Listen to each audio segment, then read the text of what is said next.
Telugu flame YouTube channel ఇప్పుడే subscribe చేసుకోండి.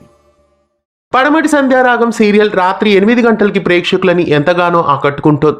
పడమటి సంధ్యారాగం సీరియల్లో పెళ్లిగోల ఇంకా పూర్తి కాలేదు.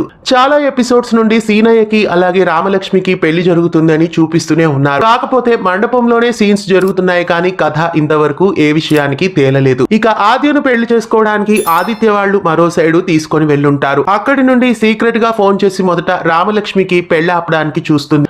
అయితే రామలక్ష్మి ఆద్య మాట వినకుండా సీనయ్య నీకు కావాలి అని నువ్వు అనుకుంటే నాతో డైరెక్ట్ గా చెప్పు, అంతేకాని వాళ్ళని వీళ్ళని వెనకేసుకొని రావద్దు అని ఆద్యని అపార్థం చేసుకుంటుంది రామలక్ష్మి. మరోవైపు సీనయ్య పీటల వరకు వచ్చిన పెళ్లిని ఆపే ప్రసక్తే లేదు అని ఆద్యతో చెప్తాడు. ఇక వెంకట్రావు పెళ్లి ఆపడానికి నీళ్ళలో ఏదో కలిపేసి సీనయ్యకి ఇస్తాడు. దాంతో సీనయ్యకి కడుపు నొప్పి అయ్యి బాత్రూమ్ కి వెళ్లాలని అంటాడు. కాకపోతే సీనయ్య ఎక్కడ పారిపోతాడో అని పద్మ బలవంతంగా సీనయ్యని పట్టుకుంటుంది.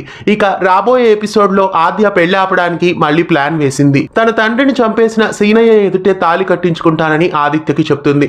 దాంతో ప్రభాస్ వాళ్ళ మనుషులకి ఫోన్ చేసి సీనయ్యని కిడ్నాప్ చేసి తీసుకొని రమ్మంటాడు. అయితే సీనయ్యని అక్కడ నుండి తీసుకొని వస్తే అక్కడ సీనయ్య ఆద్య కోసం పారిపోయాడని మళ్ళీ వాళ్ళు అపార్థం చేసుకుంటారేమో. ఇక ఈ కథ ఏ కొలిక్కి రాదు, మళ్ళీ మొదటికే వస్తుంది అని అనిపిస్తోంది. పడమటి సంధ్యారాగం సీరియల్లో సీనయ్య ఆద్యని కాపాడి వెనక్కి తీసుకెళ్తాడా, రఘురామ్ కుటుంబం మళ్ళీ సీనయ్యని ఆద్యని అపార్థం చేసుకుంటారా? రాబోయే ఆసక్తికరమైన ఎపిసోడ్స్ ని జీ తెలుగులో మిస్ కాకుండా చూడండి. ఇలాంటి మరెన్నో ఆసక్తికరమైన అప్డేట్స్ మీ వరకు రావడానికి ఛానల్ ని సబ్స్క్రైబ్ చేసి పక్కనే ఉన్న బెల్ ఐకాన్ ని యాక్టివేట్ చేయండి. తెలుగు ఫ్లేమ్ యూట్యూబ్ ఛానల్ ఇప్పుడే సబ్స్క్రైబ్ చేసుకోండి.